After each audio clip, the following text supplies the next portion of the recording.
8 jours que la tension va crescendo en Corse depuis la violente agression d'Ivan Colonna par un co-détenu à Arles. Et on se demande ce matin jusqu'où tout cela va aller. Hier soir, au moins 40 personnes ont été blessées, dont une majorité de CRS ciblées dans 3 villes, Martin-Bourdin, Bastia, Calvi et Ajaccio. Oui, à Ajaccio, les violences ont éclaté après un rassemblement d'abord pacifiste devant la préfecture de Corse du Sud.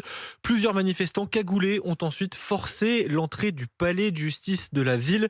Ils ont mis le feu à des déchets à l'intérieur et à l'entrée. La façade du bâtiment était noircie. Il a fallu que les pompiers interviennent rapidement dans un hall complètement enfumé pour contenir les incendies. Les heurts se sont ensuite poursuivis dans la nuit. Jets de cocktails Molotov, de pétards contre gaz lacrymogène et tirs de LBD. L'entrée d'une banque a aussi été détruite avec un tractopelle.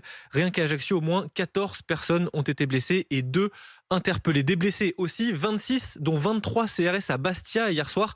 Là aussi, la préfecture a été prise pour cible par les manifestants après une manifestation de soutien à Ivan Colonna. Des bombes agricoles et des pierres ont été lancées sur les forces de l'ordre. Le quartier de la Gare a été ravagé, nous dit ce matin le quotidien Corse Matin. Des violences aussi à Calvi où une quarantaine de personnes cagoulées ont dégradé la sous-préfecture. La préfecture de Corse appelle ce matin au calme et au dialogue pour éviter toute nouvelle victime.